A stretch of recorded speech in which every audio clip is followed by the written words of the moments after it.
We have Contrarian Codex versus Dot. Versus just Dot. Vampire Counts versus the Empire. I don't love the Empire's build here. Free Company Militia are a bait, in my opinion. I think they're a bad unit. There's a lot of people that would die on that hill, and I emphasize the word die because they will lose. I don't know. Free Companies suck. Great Swords might do okay to Vampire Counts, but you're not really worried about their infantry too much. But whatever. It seems like this is a more thematic and for fun build than like truly trying to be competitive. We have double Warrior Priest. We have Balthazar Gelt on foot with Found Trans and Searing Doom, and then we have the Silver Bullets, 4 Free Company Militia, Sigmar's Sons, Great Swords, Flagellants, and Halberds. So no cav, no artillery, just lads of the Empire. Inside for Contrarian Codex, Direwolves, Vargeist, Crypt Horrors, Manfred von Karstein with Fate of Buna, Gaze of Nagash, Zombie Summon, and his Invocation of Hekil. Skeleton Warriors and Zombies to muck down the Empire. And then a Necromancer for some additional Winds of Magic regen, plus, of course, the Corpse Cart buffs that are so crucial to a Vampire Counts game. In comes an initial Gaze of Nagash. Almost entirely deletes a Free Company Militia. Not almost entirely deletes. Over half their HP, but doesn't kill them outright. I shouldn't be so hyperbolic, as Manfred already has 58 model kills. Right now he's teasing the Silver Bullets and the Free Company Militia, but definitely doesn't want to be taking any extra damage for no reason, so I don't know what he's accomplishing by being here.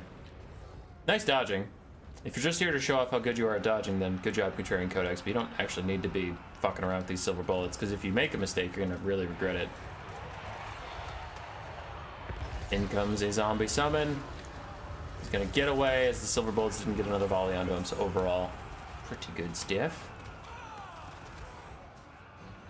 The Vampire Count's closing in on all sides, while the Sigmarites hold the front line, popping all their buffs to make their infantry super tanky and do extra damage. I imagine we'll see Soulfire Bombardments down here soon. But for now, the Vargeists are in on the back line, shutting down the Free Company Militia, doing Om Nom Nom Nom Nom Nom Nom. Manfred has even landed in the Free Company Militia to stop them from shooting, but also while he's in melee, he will get the Sword of Unholy Power, so he's getting more Winds of Magic and he's getting it faster, which is part of the plan. When you see this many chaff infantry, you can just take Manfred and land in them. Get more Fate of Bunas, Gaze and Gashes, all that stuff. As the Searing Doom comes down onto the front line, gonna hurt some Skeleton Warriors and Zombies pretty bad. And where are the Sigmarite Priests? I see one. Where's the other one? Oh, he's right here. Okay. I was just missing him behind the Necromancer. For the backline of the Empire, without any Empire Knights or Demigryph Knights or anything to really block the incoming units, Vargeists and Dogs are just ripping apart whatever they please. Some Halberdiers are trying to get in the way, but they can't stop you from going where you want to go. Silver Bullets are going to route too, so the Empire is quickly getting down to just melee units. Soulfire Bombardments trying to clear out the front line of the Vampire Counts. And maybe the Man-Tide can work. I don't believe in it, but maybe.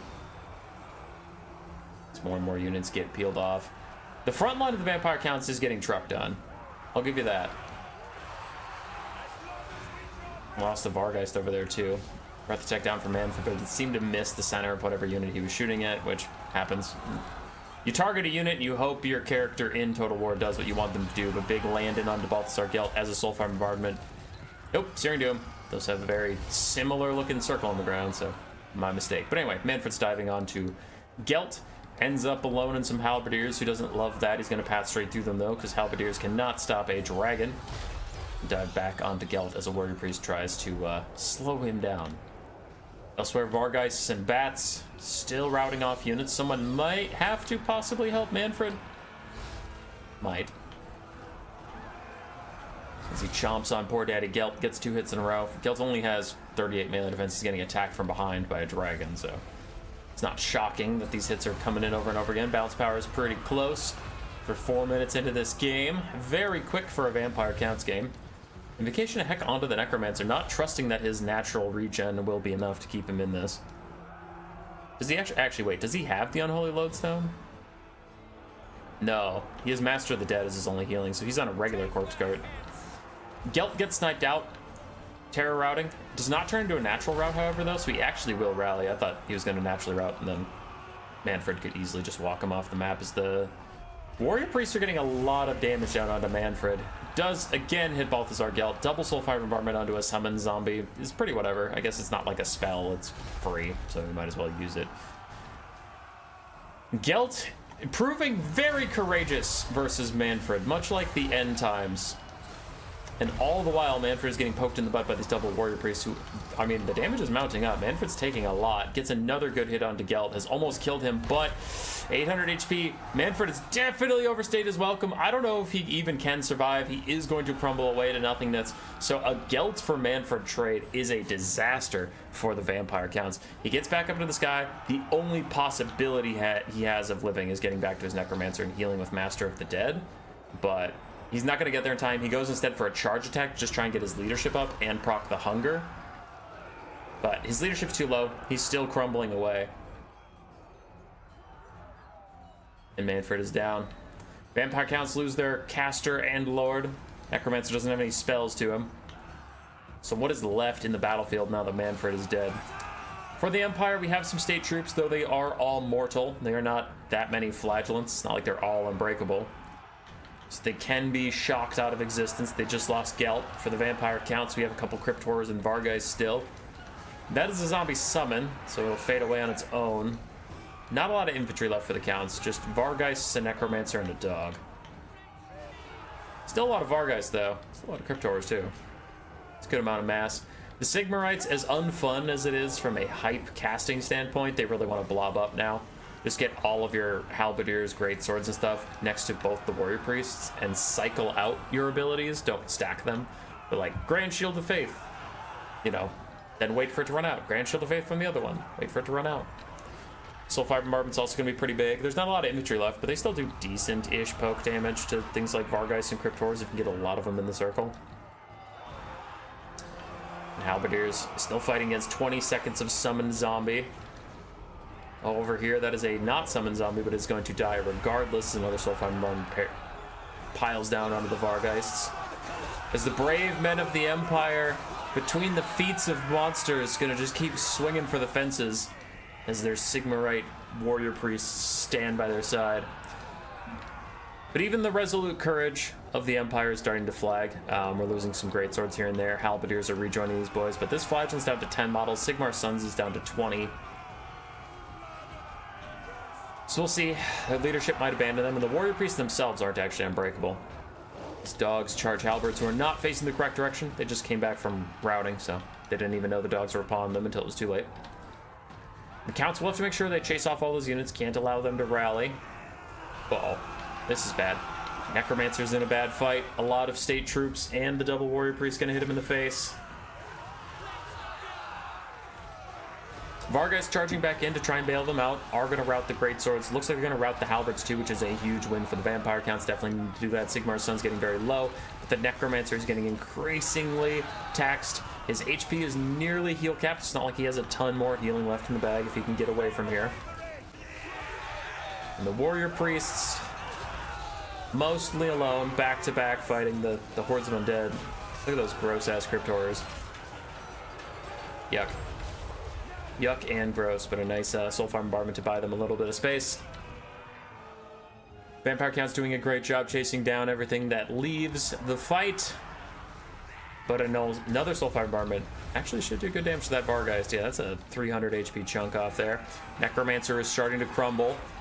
His buffs keeping all of these guys topped off vigor-wise. Well, used to be. Weird, how are they drained next to a Necromancer? Vigor per second regeneration. I am confused. But plus melee attack, melee defense, plus a little bit of healing from Master of the Dead. So, will be beneficial to take that Necromancer out. He is still crumbling slowly, but the warrior priests are completely surrounded in the final blob fight to end them all. Sigmar's Son starting to fade away. Flagellant's down to 3 models, but the warrior priests are holding for now. Another Hammer of Sigmar out to make sure they never miss an attack. And that Necromancer has +1 leadership and was rallying. There we go. He's fine. He's rallied. He's good. He's officially heal capped. No more healing for him. Now I wonder when the next Soulfire bombardments are going to come, if they will come in time for the Empire. But no, army loss is going to hit. It's the Warrior Priests abandoned their post. They were probably going to lose, but if they had enough time to get 2 more Soulfire bombardments off, 1 from each, that could have changed a lot of things. Because either the Vampire Counts just eat the whole thing, take a lot of damage, and they push back army losses a little bit, or they back off to dodge the Soulfires, and then the 2 Warrior Priests can sprint out and kill the Necromancer. It was a good game in the end. Contrarian got a little overconfident with Manfred going for that Lord Snipe and dying. Definitely not worth it, but ended up being fine. I think the Empire player played well. This build is just too static. You don't have enough agency to force the vampires to do anything, so they can usually just stall and heal up and cycle charge and all that stuff, which is why you either need cav or artillery to force their hand a bit. GG's, though. Okay, we have goals to get to before we hit 2025. There's like a month and a half left from when I recorded this. Let's get it done. If we hit 12,500 subscribers, we get an ice bath questionnaire thing. It means I just sit in a super cold fucking tub of snow and ice and water, and I have to answer your stupid questions while freezing to death. 13,000, I'll make a build guide for every faction. 13,500, we'll do a 20-hour stream. If you're watching my content, you aren't subscribed, that's okay. That's your right. You are free to do so, but also, dude, what are you doing? Get in there. It's free. Just hit the little subscriber button, then never watch my channel again. It's fine. It's free. But if you do that, then YouTube's like, other people might like this dumb piece of shit. And then they'll recommend me to other people and get us on our front pages. And then I'll give them this speech. And then they'll make us biggest, bestest channel in the whole world. Warhammer forever. If you do this, you'll guarantee Total Warhammer 4. They'll introduce factions like Hazel Basil's faction and Ed the Mookhouse faction. And Grace will play the game. And it'll be great. So